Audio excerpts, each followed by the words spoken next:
Welcome back to the podcast, the Whaley Podcast. This is, I think, episode 14, Jay. I know for a fact it's episode 14. I just just checking through now. And it's amazing we've done 13 of these things. GG. I think we were doing dailies every single day. We did that for over 2 months. It's a lot of work that goes into this stuff. Yeah. And there's even more work that goes into the podcast because we're trying to make it look nicer. So we've probably spent about an hour now just setting up and playing and figuring out some new equipment we bought. Yeah, tell us what you think if you want to. Yeah, all our thousands of viewers. But it's been fun. I've really enjoyed all the technical side. I know a lot of people aren't interested in the technical side. Yeah. But that's my angle. Yeah. And I've enjoyed it. It's nice to play with some new gear today. I haven't done one of these in 3 weeks, maybe. Maybe a bit longer, yeah. Yeah. Yeah, so it's been good. Back in. And I think we're going to keep on going because we were, do we have to do another one? Oh, should we, shouldn't we? But we've got a few ideas in the pipeline that we think would be fun. Yeah. Dad had a great idea that we'll be probably doing next week or maybe the week after that I think will be fun, at least for us. We got to remind ourselves the primary reason we're doing this is not essentially so that we can get thousands of viewers. It's so that we have a memory of our journey, where we are, what we were thinking, why we were thinking that way. I think it's fun. Yeah. I like to see also like the boring side, the skill side, where we started, where we got to. Yeah. I'm hoping this is a big step up. Bonnie and I on the last podcast, little subscribe button's going to come up now. We're talking about when we started an SKE. Do you remember that we started with a blank canvas? We didn't have money for chairs. We got a free chair from the Lups Up. Yeah. And it was so ridiculous, but we were so happy at the time. Yeah. And when we went back a few years later, when we actually had cash flow and could afford things, we went back and looked at those photos. It was just bare bones. But I'm still happy about it because we started somewhere. We started with nothing and we made something out of it. Early SKE. Yeah, 2011, 1st of April. I remember sitting around that brown table. I don't know where we got that from. That was from our lounge. Oh, really? Yeah. Yeah, we all sat around there trying to work and like got so angry at each other within like a month? Yeah. That was rough. There's the reason people have cubicles is because you want to go and hide. You don't want to be looking at each other trying to do stuff. It's really tough. Everyone's involved in each other's business non-stop. Yeah. One call, the whole table, like 5-6 people are getting interrupted. One disruptive student. Yeah. Do you remember that? Yeah, I remember that very clearly. So it's been fun to see the evolution. But for this, I think we started at a much better place. It's like, yeah.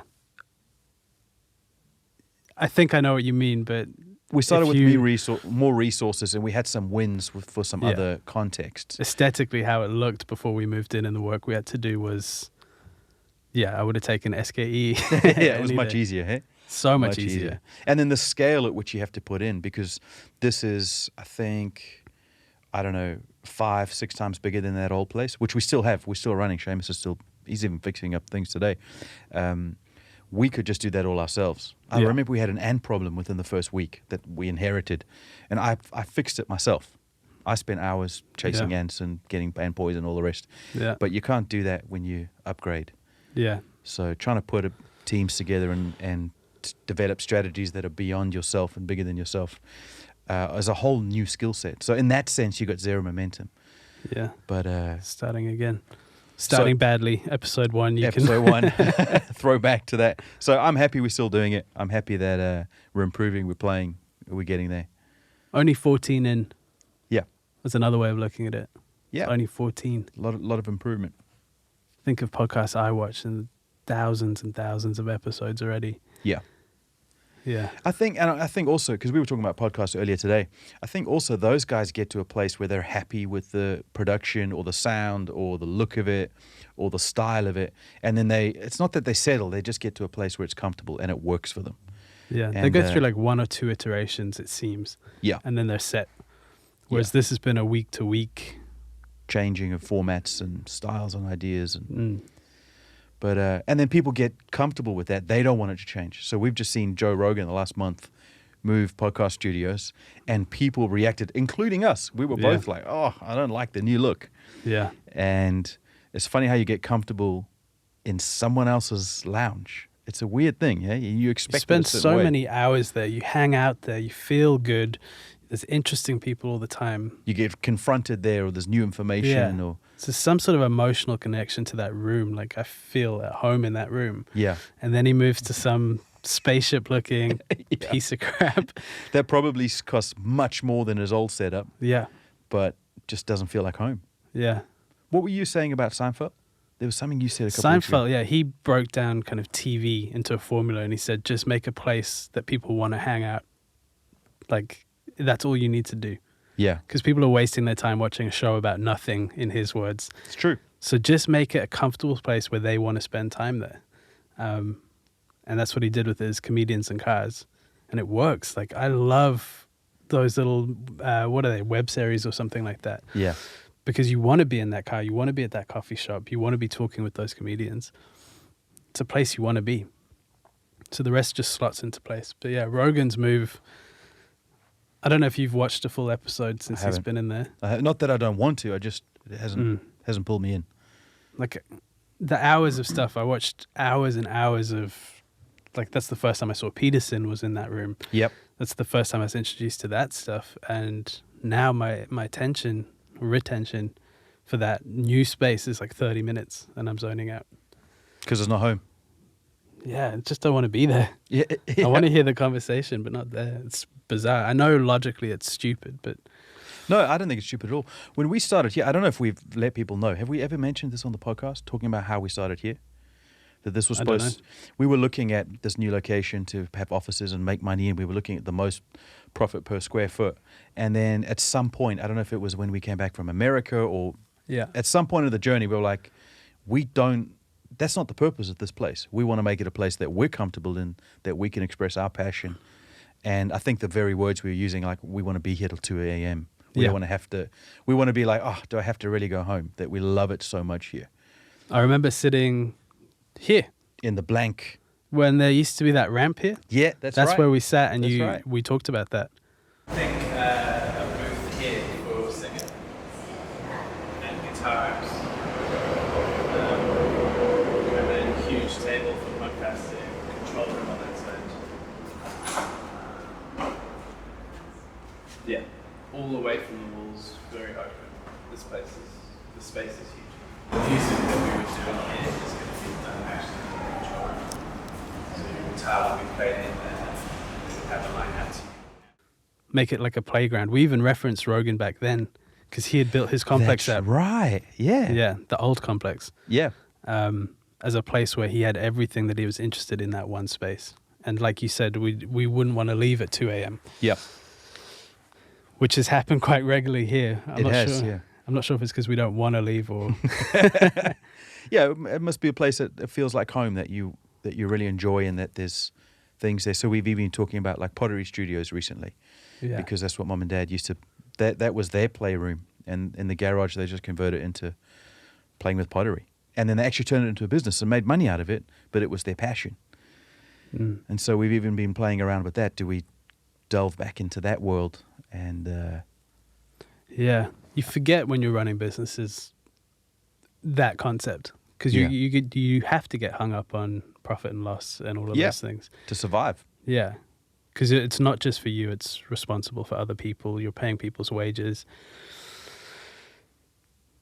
But yeah. And I think that's one of the things that can make you stand out as an employer or a business, or even as an employee, is that you're passionate and you're expressing that fun, that excitement, that joy, that, oh, nothing's too much, I'm going to give it a go type attitude. I think that differentiates people who are just trying to survive and people who are actually genuinely thriving. And I think especially in the context of the Rona, Yeah. there's some people have really come under that fear and that panic and that reaction that has helped them to lose further. Whereas when you keep upbeat and you keep a positive attitude, not denying the facts or the reality of the situation, but just keeping a positive attitude about it, it can differentiate. That's life and death. Yeah, exactly. And I think we've kept a very good attitude about it. We've kept opportunistic. We had some bad news in Hong Kong last week about the pilots. Yeah. 24% of jobs cut, huge pay cuts. If you're a pilot, it can directly affect you, but even if you're not a pilot, it can indirectly affect us in Hong Kong. And so I spoke to Mum at the beginning of last week. I said, Mum, this could affect us. Expect people to be phoning into cancelling. And I said, even if they cancel and we lose business, we're not going to make them pay. We're going to be really nice. We're not going to fight this thing. We're going to have to flow with it, but also expect opportunities. So we've had some calls this week where people are like, school fees are expensive, or this thing's happening, that's the thing's happening, and we could actually make more money out of it because we're being opportunistic and we've opened our eyes and we've kept positive through the whole thing. Yeah, it's attractive to people out there. And we've had people walk in here bringing it back to setting up and playing that have seen that passion and been happy about it and have been happy about the fact that we're happy about it and look at opportunities. So I think there is a difference between profit and passion. Yeah. And I think you have to play the profit game to a certain degree. But once it's like that hygiene factor versus motivation factor, once you're surviving, it's really bad to just worry about profit. You have to worry about it to get to that point. But once you're at that point, it's all going to be about passion. Yeah, it would actually be detrimental to us. Yeah. In all of those examples, to just be chasing money. We've all seen rich people who are stingy. That's horrible. It's worse than a poor person being stingy, because at least you can explain it away. It's repulsive and pushes you away. Yeah. Like in the true sense of the word, repulsive. Yeah. So I think even the expression of the podcast is a fun thing, even though it's arduous at times. And we haven't been like, oh, let's get back into the podcast studio. Because I think there is something romantic about the idea of it, that when the rubber hits the road, it's a little harder than it always than it is looks. like that, right? Yeah. You got that idealistic view, which is just as well you do, because otherwise you wouldn't do anything. Yeah, it's true. And then the rubber hits the road and it becomes a task list. And, Yeah. But I think this is a great thing to do and a fun thing to do. Yeah. I think the downside that you're talking about only comes from being spread too thin. You've got 5 other jobs and Sure. then this as well. And that's when it looks more like a task list and less like a passion thing. If this was your gig. Yeah, I can imagine. I think some personalities would enjoy it more than others. From a technical side, I think, well, I definitely enjoy it. Yeah. If I just got to play around with this all day. If we had other people coming in to do podcasts, which we're looking at doing, I think it'll be really fun. Yeah. Because you could set it, then they could do their conversation piece, which we wouldn't care about, make sure that they're all served and happy, and then we would edit it and put it together all really well. But we wouldn't have to do the talking bit. I think that would be advantageous. That would be great. But it has been nice to talk about some things and express some ideas. It's just not nice to have it as a task. Yeah. That's where it sort of falls apart. Yeah. So I'm glad there's no pressure on us to do this. We don't have to do this. We're doing this because we've chosen to do it. Yeah. Which is a really privileged position. It's also the most comfortable I've felt doing one. Really? It's been a little while. I haven't got anything really to say, but I don't mind that.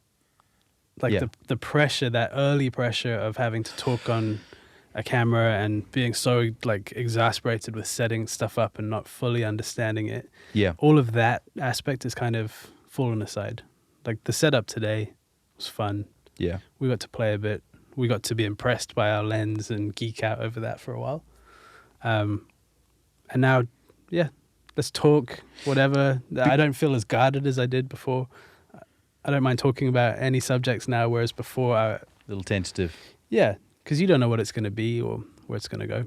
We had a few conversations about, are we going to mention politics? Are we going to mention some of the things that are happening with cancel culture and all that? Do we even want to delve into that at all? Things are so rife at the moment. There's so much going on.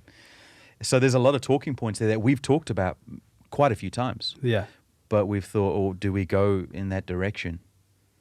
Can we venture out into that? Yeah. Like there's some things I'd want to talk about that I don't bring up with students or some friends. Yeah. There's a couple subjects I wouldn't bring up with family even that we've talked about. But at this point, I think, who cares? No one really cares that much.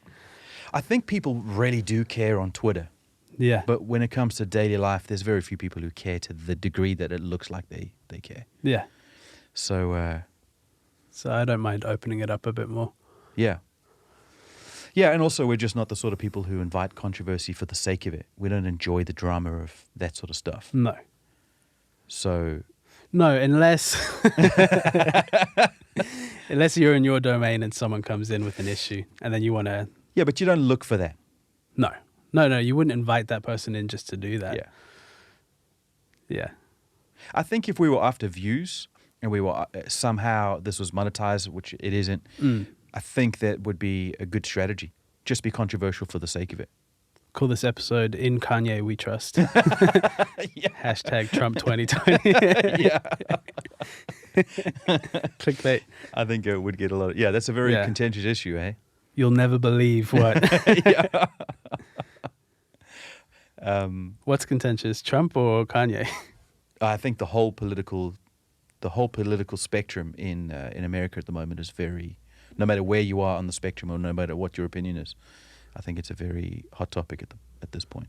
Even for the centrists, the people in the middle. Yeah, I think because the perception, at least what I'm hearing, by no means the barometer by which anyone should go by. Yeah. The perception is that it's so divided.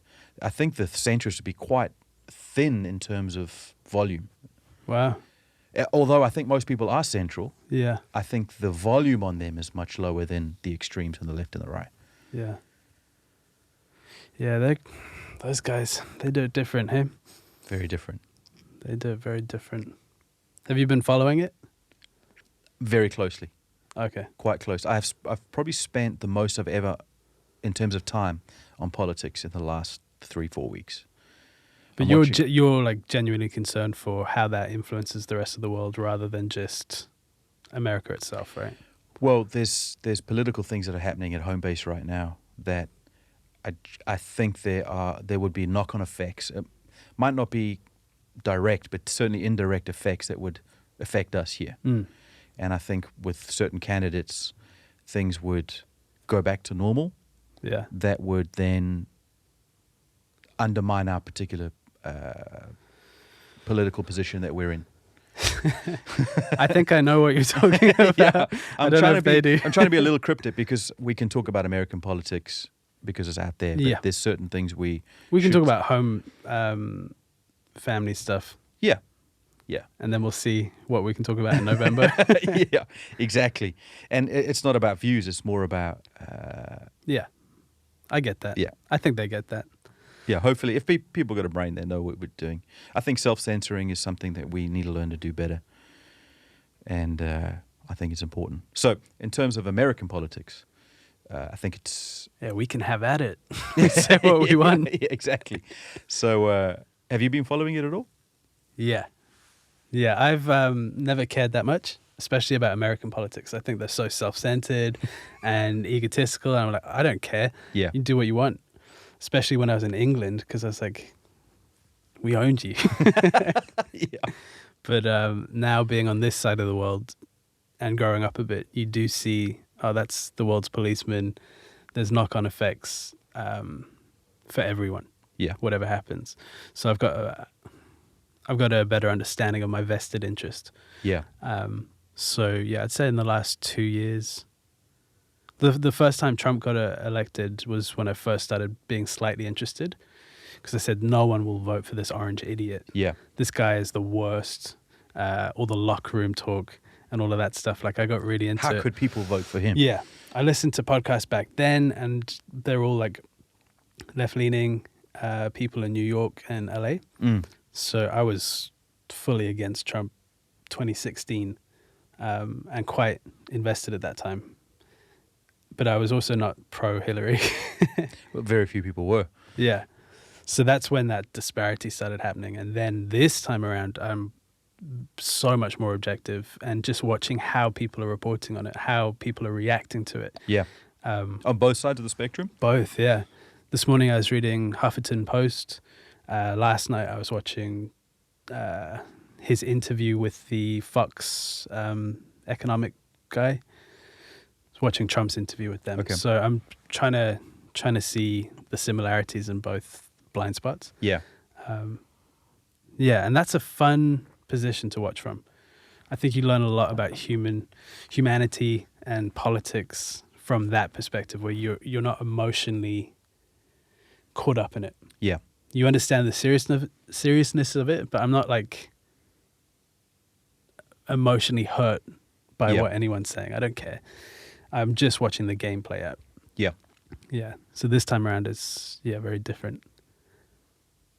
Yeah, it seems I've been watching a lot of the interviews like on Fox. I don't watch Fox. Yeah, Fox is the worst. And I don't watch CNN. I don't watch those sort of news networks because I hate someone looking at the screen and telling me what to think. They're not reporting information. It's for one side or the other, it's a propaganda piece. Yeah, They're and it's giving- emotional and it's emphatic. Yeah, and if someone has a different opinion, how could they? And how could you believe this? And I just think when we were in America, we would turn on, in hotel rooms, we would turn on the TV and I'd instantly just flick off news channels because I'm like, you're telling me what to think. I don't want to be told what to think. Just present information, let me make up an opinion myself. And so I've watched a few of those things just to see what they're saying and how they spin things. And it's interesting, both sides of those media news networks are spinning things. It's ridiculous. They just take little sound bites and then take them out of context for both sides. But I've been watching some of the commentary channels and some of the podcasts that talk about the news and talk about what's really happening. And that I find very interesting.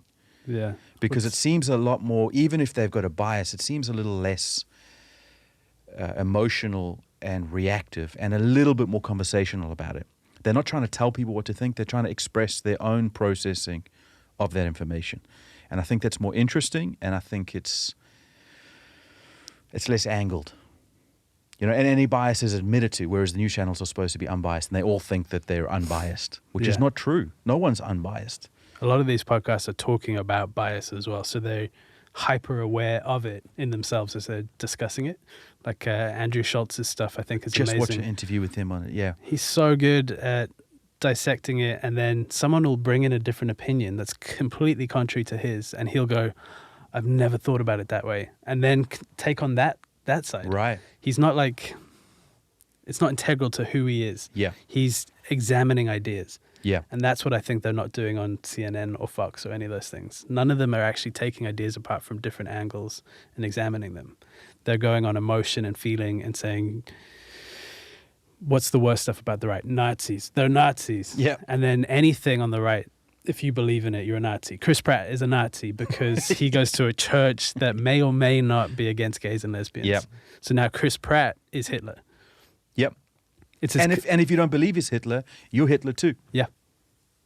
So that's a pretty clear way on the left.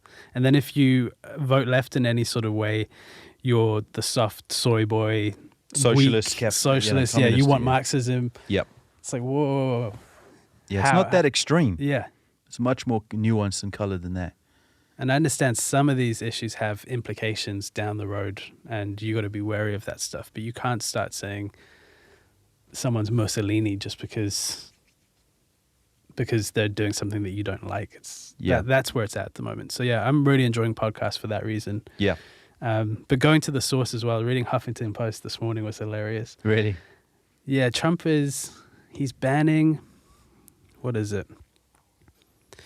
What's that thing they do in companies where they bring you in? A diversity training. Okay. He's banning any federally paid for institutions from conducting any kind of diversity training. It sounds like such a Trump thing to do. Yeah. And then I read the Huffington Post's version of that, Right. which was incredible. Just lambasting him like this is the start of Nazism and stuff. Meanwhile, I've heard Jordan Peterson's teaching on that Right. previously, and that is almost identical in wording, but in saying the opposite thing. Right. The diversity training is enforced speech. It is brainwashing, and this Huff Post was saying this is so Orwellian. Jordan Peterson says this is so Orwellian. Right. Two sides of a different of the same And going coin, in right? exactly the opposite directions using the same point. Yeah. So that was really fun. I was laughing about that this morning reading that.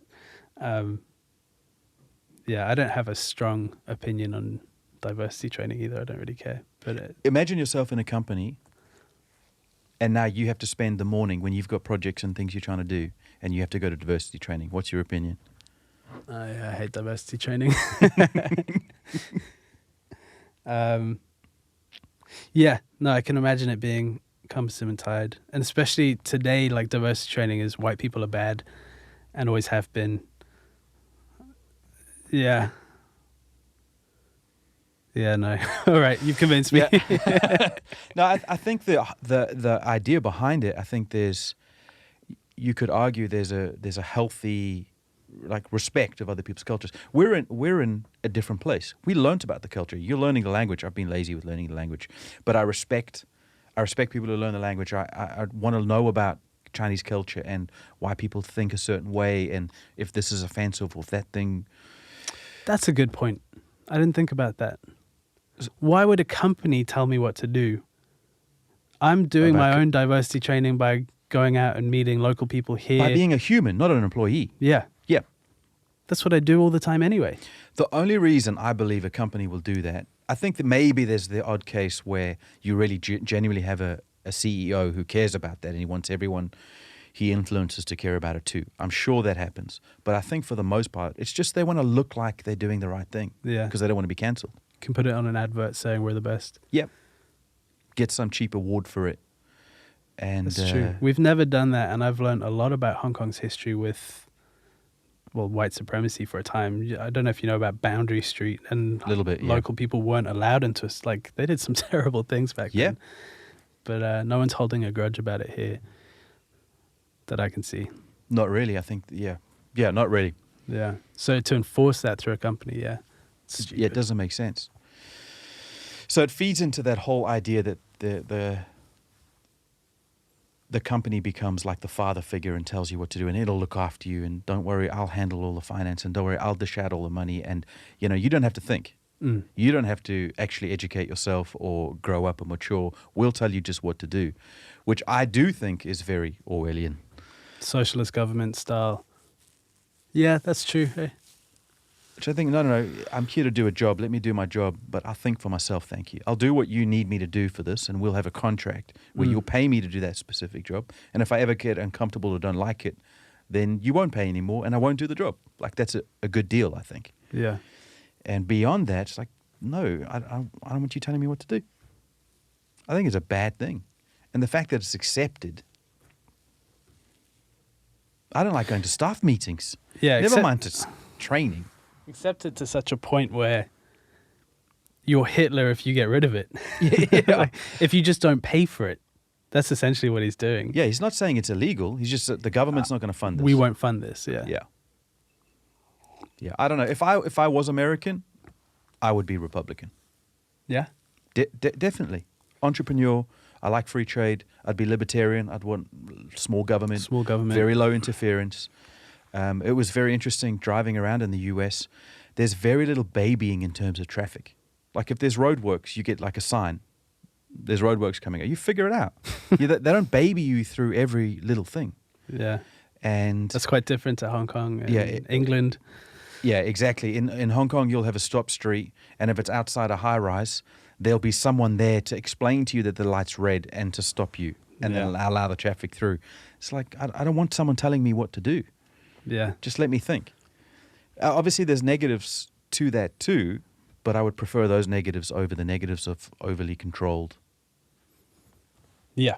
It's like taking a group of kids and saying, teach yourselves, see where you get, and then taking them and going to the lowest common denominator, like most schools do, and go, we're going to chop you off at the legs and just teach you at this level. Yeah. I don't know which is a better solution, to be honest. I did a political test recently, and I was almost bang in the center. Really? But libertarian instead of, I don't know what the opposite word is. I don't know. Authoritarian? Yeah, that's the word. Okay. Yeah, libertarian and almost dead straight in the center. Okay. And I'd done one of those when I was like 16, and I was super, super far left. Yeah. Yeah. I would have been more left too when I was a student. They say you go to the right as you get older. Yeah. Maybe the sayings don't mean anything these days because it's so mixed up. It's crazy, yeah. And I think that is representative of the heart of. I think the intention of the left is they want people to do well, and because they have this whole future ahead of them, and they think that everyone has the same agenda of wanting to do well and everyone else wanting to do well. But it's not true. I think as you take knocks in life and you experience failure and you experience the difficulty of climbing hills and building things, and how difficult it is to fail and then get up again, people start to settle and sell out and start to sell out on others. And then you don't want equality of at least of outcome for the people who have sold out, because they're just going to leech off society. You don't want there to be equality for them. Yeah. And the thing that's with some students who have opened up about this, we've discussed it at a political level. I'll just ask them the question. Imagine you're doing a group project with 4 of you, and you're the only one who does the work, and they immediately good kids like who work hard roll their eyes because they've been in that situation. Yeah. You're the one who does the work, and the 3 others don't, and you all get the same grade. That's not fair. That's not fair. That's not fair. But that's what the leftist idea. Yeah. Somewhere in the core is that outcome. idea, because it makes an assumption that all people are good. It is very idealistic. It's just not true. It's not true. Not all people are good. It's part of its charm, though. It's easy in that idealism, or at least I used to think so, Me too. to accept that and go, that is the right way to do things, and the government should be doing it. Yeah. But I think now, right now in time, 2020, I think I would go right-wing government, left-wing personal life. Okay. So I want the room to be able to make money or not. Right. And then with that, I want the room in my personal life to be able to share that wealth. But I don't want a government to tell me I have to share that wealth. That's right. I want that to be my own personal. But see, if you go right, you have that option to give away every single cent. Yeah. You have that room. And no one would disparage you from doing that because it's your choice. Yeah. But the left says, okay, no, whether you want to or not, you don't have the room to make any other decision. Yeah. So I think in a developed country like Hong Kong or America, I think that's the right way to do things. And put more of an emphasis on being a good person. Good people like giving money away. There's a reason for that. Like, it feels good. But not because the New York government wants to take 62% of your paycheck. Like, that's no one's feeling good about that. well, there's a great exodus Yeah. from both coasts, but LA as well, right? yeah, That's the one I'm more aware of because of the podcast with and the comedy scene and people moving to Texas.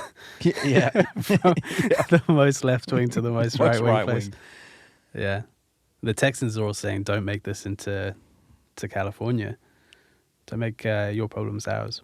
Yeah, because they've avoided all of that sort of Yeah. stuff by not thinking that way. But you hear the Texans are like some of the nicest people in the world. Unless you pull a gun on them. They're lovely, right? Yeah. They've got the very room friendly. to be. Yeah, and it's their prerogative to be nice. Yeah. Actually, the most rude people in America are from New York. That's true. Yeah. Well, from my outside point of view, from Yeah. films and stuff like that, I think it's well known that that's the case. Yeah. So it's a weird time. I mean, we could be completely wrong in everything we're saying. It's just an outsider's perspective. I don't mind being wrong about it either because I haven't got a vote. All Yeah. I've got is an opinion. That's right. And that opinion, especially at the moment, is changing so much. Like, I'm not precious about it. Yeah. If some new information came in and completely changed my mind, I'm fine with that too. Yeah. We're not die hard one way or the other. Yeah. I think some people are. They get very reactive.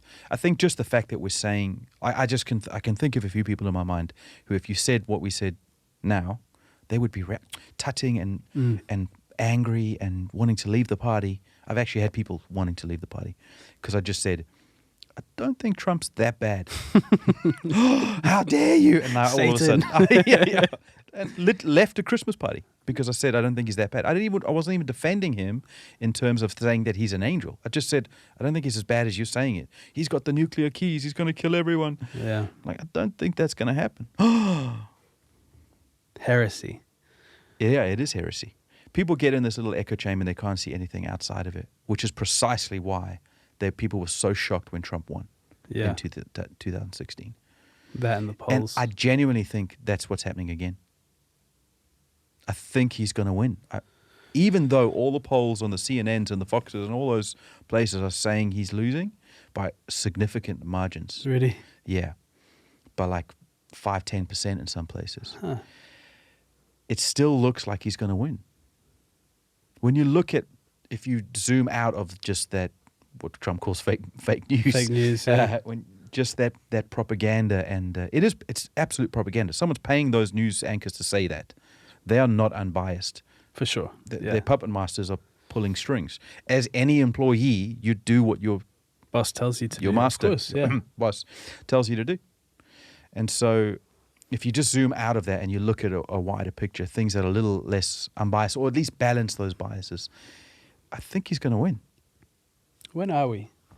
We're the 27th? 27th of October, so we'll know in a week and a half? Something like that, yeah. So here's the interesting. I went onto the betting odds yesterday because I thought it seems like at a news level, it's a guaranteed win. He's doing better than Hillary was doing this time 4 years ago. But I feel like Trump's winning. If you look at some of the news reports and some of the podcasts and some of the outside reporting, the Trump groundswell is huge. It's huge. Trump flags everywhere. And those sort of people, even if they're on the left, are worried about Trump winning. Even if they're anti-Trump, they're worried because they can see something on the ground. And so I was like, there's such a disparity between the amount of information you're getting at a news level and then at a real level. The betting odds must be in favor of Biden hugely. So I went and looked at them. It's almost 3-1. I don't know how to do the Vegas odds, but if you invest $1, you get $3 back if Trump wins. So that's like a 300% return. If Trump wins? If Trump wins. So what they're so the saying odds are is... completely against Trump then? Yeah. They're saying that Biden, you have to put 120 in to earn 100. Yeah. So you don't even get a 1-to-1 ratio for Biden, at least when I checked. Wow. It was almost 3-to-1 for Trump. So I was even tempted. Yesterday. I don't bet. I don't gamble. I used to. But because I was like, there's such a disparity between what's possible. It's funny. It's not the impression I'm getting online at all. Most of the people I follow are super left. And they're in despair saying, I guess we'll vote for the uncle that hugs you a bit too long. That smells your hair. Yeah. That's kind of the sentiment from that side. Yeah. And I'm not seeing anyone that's well, I guess you got to be ballsy to be pro-Trump in America. People no one's posting like lukewarm Trump messages. It's all... Celebrities are starting to step up and really? say things. Yeah. Oh, wow. Which traditionally has been extreme left. Yeah. They all get with their little hate groups together to hate on Trump. Yeah, we'll know soon enough. And they're saying with this new Supreme Court Justice, ACB, they're saying it's going to be the most conservative America's been since the 1930s. Wow. So it's going to be extreme conservative. Six judges will never be outvoted by the other three. Might go to the other rut then. Quite possibly. Which, me, if I was American, I would be a Republican. I'm happy about that. I'm happy that they challenged Wade versus Roe. I know that would be a controversial opinion in a lot of places. I'm happy that would be challenged. I think it's a positive thing. So, I think they'll enjoy the pendulum swing. But once it hits the other side, that side's rough as well. Well, that's the beautiful thing. And there's many faults with it, but that's a beautiful thing about democracy, is that you have a swing. Yeah. The 4-year term as well. Yeah. Yeah, somewhere like Singapore has done so well, and they've just come from nothing so quickly because they had a guy in charge who really cared, who loved the people, who wanted to build something great, and he did. And that when you have a dictatorship, because that essentially is a dictatorship, at least to my understanding, I could be wrong. Yeah. But at least from just a cursory look, it looks like an extreme dictatorship, but so positive and so powerful. And that's great. The problem is if his son or whoever takes over power, however that works, I don't even know how that works. If they're a bad guy and have bad agendas and are selfish and greedy, then Equally it can the other swing way. so quickly to the other direction. Yeah. Democracy is much more like a potato. It takes a longer time for the good or bad to set in. And so it might take 20 or 30 years of one side for that badness to corrupt the whole From a nation. zoomed out level, you can see why that's preferable. But when you're living in it, it must be... I know in England it was so frustrating because there was obvious things that needed to change, and it was like, oh, maybe in 5 years or... Yeah. That's insane. And that's the one thing I would say is a positive for Trump is that he's not playing a political game, at least to my understanding. Yeah. Behind the scenes, it could be absolutely political, but it doesn't look like he needed this. He was already a celebrity, already a billionaire. He already had things going on. He wasn't doing this to make a name for himself, but people already knew who he was. Yeah, I think there's a chance there for like it's the most extreme office you can work in America. So like to fulfill that kind of narcissism, because I do think he's Of course. a CEO. Like half of them are narcissists Yeah. anyway. He's an extreme case, Yeah. I would say. He So- gets up at rallies and just talks about himself for an hour and a half, Yeah. basically. But I'd say the majority of presidents have had the same condition. Like there's a Well, reason. I don't know if you would go into those races because it's arduous. Yeah. It's devastating for your family. It's really not a fun position to be in unless you had something twisted. Or you're making deals for once you leave the office, which a lot of them do. They go do public speaking Oh, that's events. where they- controversial. Oh. That's- I think that's well you're right, documented. no, it is. The Clintons are the classic case for that. Tony Blair, I mean, he made his millions after being prime minister. Right. That's where you make your money, because you make deals with the banks and stuff, and then they pay you in public speaking fees, right? Hillary is another. I know- Or you become a non-executive on their board. yeah, So they call it non-executive, where you just advise them. yeah. You go live on your pedo island or whatever you want to do. Epstein didn't kill himself. yeah. Yeah, it's interesting. That's something everyone can agree on, hey, today. I think everyone does agree on that. Yeah. Crazy, absolutely crazy, some of the stuff that's happened. I love conspiracy theories, but I like them as an intellectual exercise, as just a It's a the journey same to idea go on. of being back here and taking the idea apart, Yeah, seeing both sides. but that's the one conspiracy that I think you were talking about. Conspiracy busters who break apart these ideas that we never landed on the moon, or we actually are a globe and not a flat Earth. All agree Epstein was That guy didn't was kill real. himself. Yeah. He was suicided. Yeah. I think it's the most clear one out there. I don't know if anyone, I haven't heard anyone say, no, he definitely did. I don't know if anyone that would say that. It's not like the news said that. They just didn't talk about it at Yeah. all. That's where the meme came from. Yeah. That's a funny thing. Yeah, so American politics, I think it's a hot topic right now, and I think it should be. I think it's vitally important. I don't know if you said it, but when America coughs, everyone gets a cold. It's very, very important for where we are in this time. Yeah, everyone's watching. And Trump 2020. I know that will be controversial in some circles, but I really hope Trump wins. I know they think he's an idiot. Yeah. And on the surface of things, there's a lot of buffoonery that is easily mocked, obviously. No, people aren't stupid. But I think at a policy level, from my perspective, the way that I interpret things and view things with my sort of mathematical brain, It's more in line with your values. yeah, really in line. And I've even built the business and some of the things that we do based on those same values. Very small government, low administration. I don't want librarians counting every bean that comes through everything. I want it to be correct and work, but it's got to be something that the systems serve the purpose. It's not that the accountants lead everything. Yeah. And so that comes from a very Republican-esque idea of small government. Let's get people making decisions and thinking for themselves. Let's not micromanage every little element, which seems to be sort of a more democratic approach to government. Yeah. Let those people work, make their decisions, earn their money, and then go spend it however they want. Yeah. Yeah. So even when we employed people, I'd say, I don't want a lot of staff meetings. I don't want a lot of staff training. I don't want us to have to get together every Friday afternoon, like so many teachers across the world have to do. Let's get on the same page. Yeah. Jadon always mocks me because when we first had our first business meeting to say, okay, we're going to do business together, that I was think you literally had a piece of paper and you're like, let's get on the same page. We marked that every meeting ever since. So we built the business with that in mind. We don't want this highly micromanaged environment. So we don't do staff training. Yeah. We just don't do it. We've done it a handful of times when it's really been needed, but I don't want to sit there and talk to people and for them have to listen to me. It's just redundant. For the most Yeah. part, people are intelligent. People are not stupid. They don't need to be micromanaged. Yeah.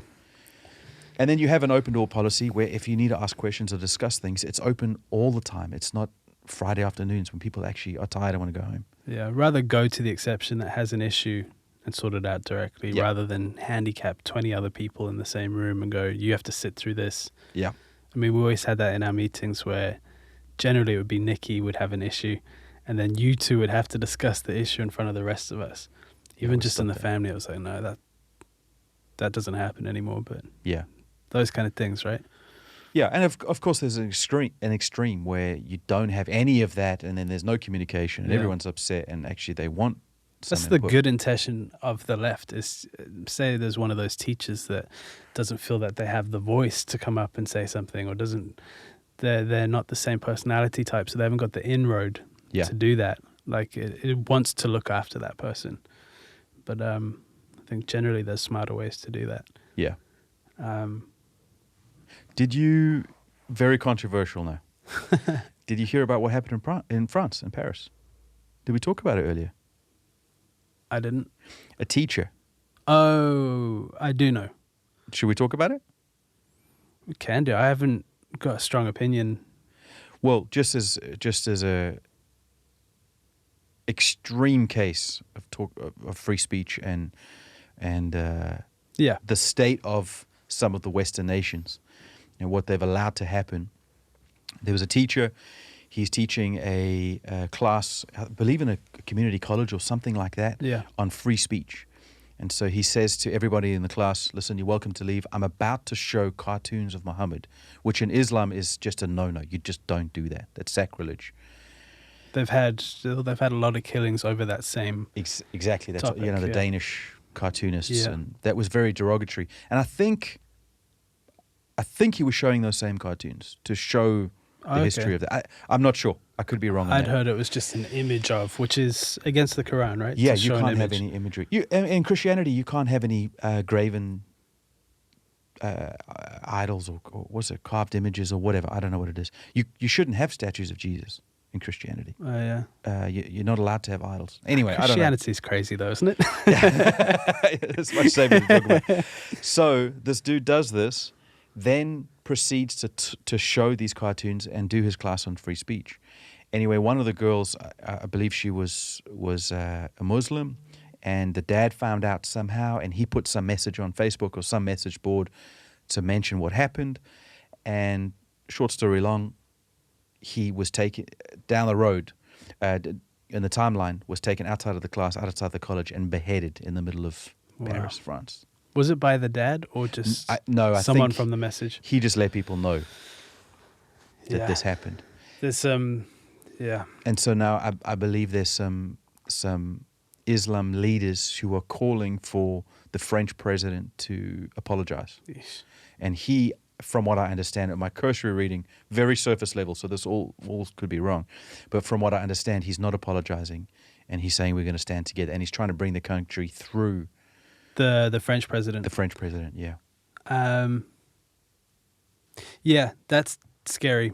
very scary. I think the guy getting beheaded, obviously that's terrible, but there's a lot of crazy people out there, whether they're Islamic or Christian, like there are Or atheists, yeah. mental people out there, and those are the type of people that would join a group. Like I would never join a group on Facebook. You got to be a bit crazy anyway, right?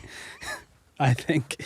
So that's, atrocious. But what's really scary is the demand from authority to apologize for that. For having one of your citizens get beheaded, and then to apologize for that? Yeah. That's But insane. I think in Islam, that is such a, that's the biggest insult. I think from an outsider's perspective, and I've got Muslim friends. I think you just don't do that. But these presumably are both French citizens under French law, not Sharia law, right? Yeah, I think that doesn't, in their minds, it doesn't have a boundary. There's no borders. Yeah. Yeah.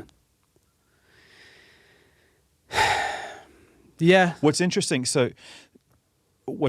is that the West has allowed so many people in from other nations, including Muslim nations, and they've tried to be Accommodate. inclusive. Yeah. Because at some point we were all foreigners. We were all. Borders are a pretty new thing. It's one of the left ideals, which I really like. Yeah. Is that, give us you're tired, you're sick, you're weary. Yeah, Whatever the that saying was the is. American thing. But when that happened, that was based on the fact that you had an opportunity. Yeah. And so when you came to America, you had an opportunity to work. The government didn't fund you. They just gave you the freedom to work.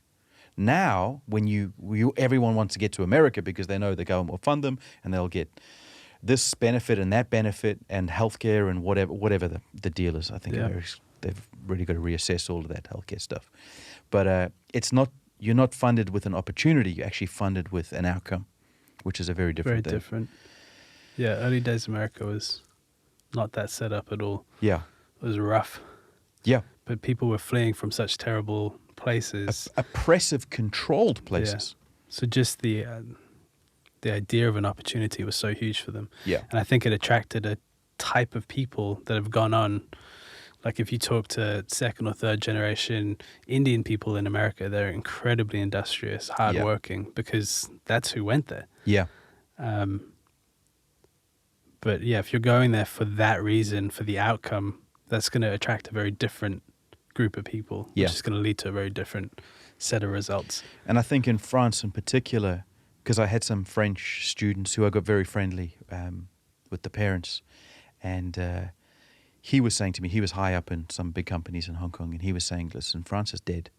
It's dead. They died 20 years ago when they started to make these political decisions. Wow. And he said they've lost any backbone, and they've just absorbed all this other stuff. And so he's French, and French are very patriotic, and they love their wine and champagne, and it's very French. They fought hard for it, yeah. And he was so despondent, and he was so upset with France. He's like, I'm never going back to France. Because he could see it dissipating and just diluting into this other thing. But it seems like now, because of incidents like this and others, I mean, was it 2012 or whatever? They had massacres in the streets recently in the last 5 years. In Europe? Yeah.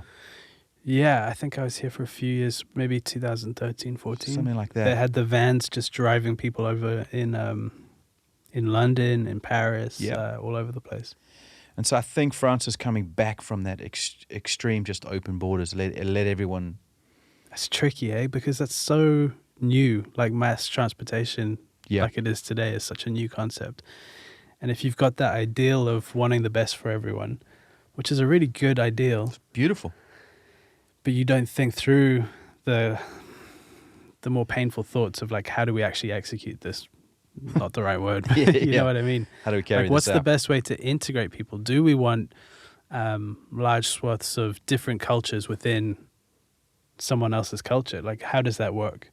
And France is a good example of how it doesn't work. If you're not integrating the new culture with the existing one, having that subset is really bad. Even in America, you had the 5 boroughs, right? Yeah. And they were different cultures. You had your Italians and your Irish and your... Yeah. What other cultures were they? Germans or... there's these different cultures that all grouped and congregated around their ideals and fought each other physically. Yeah. But that makes sense. Like, there are some things, say, in French culture that do not work in Islamic culture. Bacon. Wearing specific kind of clothes for girls. Yeah. You wouldn't go to Saudi Arabia and wear those clothes. Of course you wouldn't. That would be an insult to go and not wear something appropriate. And I would expect punishment if I was there. Yeah. But the French girl that's getting off the wrong metro stop and is now in the middle of a ghetto has to change her culture of the country she's been in now that she's accidentally in the wrong place. Like, that's a much trickier, more painful conversation to have, where you have to go, how do we integrate so there's not... I don't think there should be segregation like that. Yeah. I think there should be integration if you're moving to a new country. I remember in the UK where halal meat became more and more popular, and I really liked halal meat. I had no problem with it. Yeah. But imagine we're in the UK, and now only halal meat is allowed.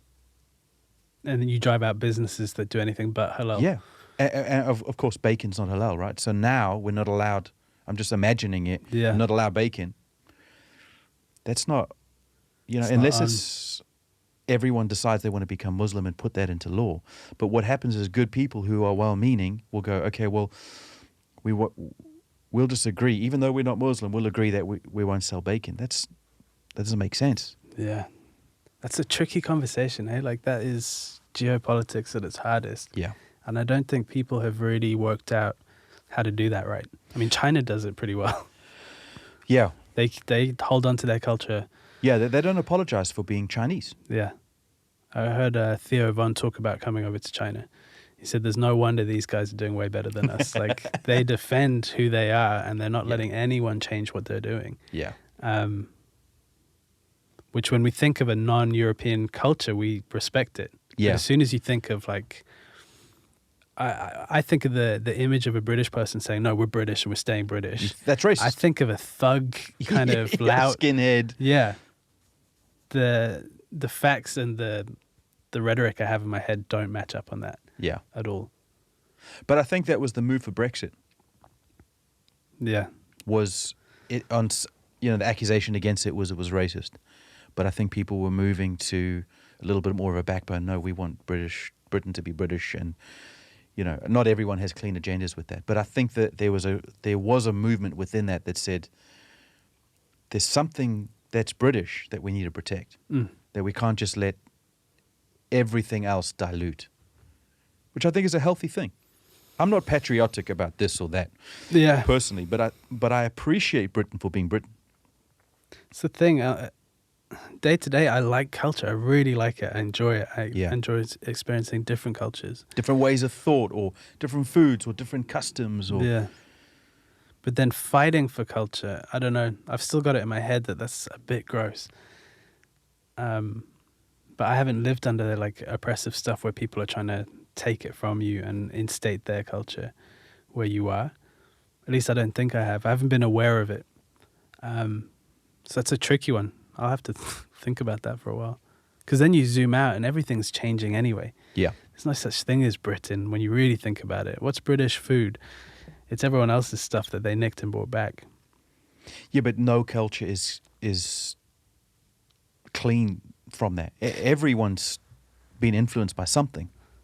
I don't think, Nothing's really authentic if you're going to zoom all the way back. That's what I mean, though. Like, why get upset about this culture being taken when it's all going to evolve and change anyway? Right. Like, what language are we even speaking? Where do we get that from? Right. Was it the Norse or... So there's one part of me that thinks, preserve it. Then the other part of me thinks, it's all going to change anyway. I think that attitude is fine if others aren't trying to enforce something on you. Yeah. I think if you were just, I'll go along with anything, and all I wanted was Indian food, and you were allergic to spice. Yeah. That's not a healthy perspective. Yeah. If and now you you've moved into my house and I can't help it. Yeah. And if you were happy-go-lucky and I was happy-go-lucky, then it works. Then it's fine. But the second someone wants a direction, it's an issue for everyone else.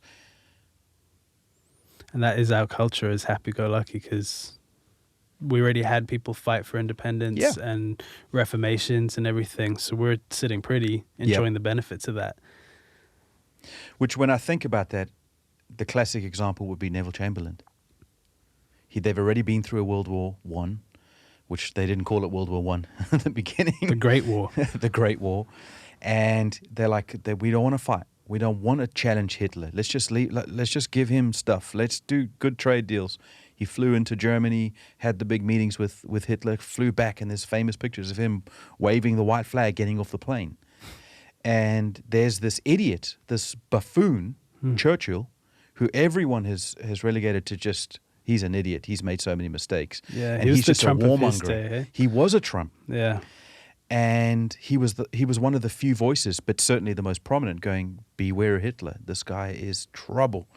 Hitler and woman. That's two things I didn't like. And he was right. Yeah. But he had a backbone. He was standing up for something. And Chamberlain was the popular guy. He was the one who was saying, no, peace in our times, peace in our times. Yeah, and sometimes it's not your choice. So what's the saying? If you don't learn from history, you're doomed to repeat it or something. Call of Duty. Is that what it is? They just used that. I'm in that sure new they advert. used it from somewhere else. But I think there's something that's nice, that there's a healthy element to that can be abused and manipulated and pushed around.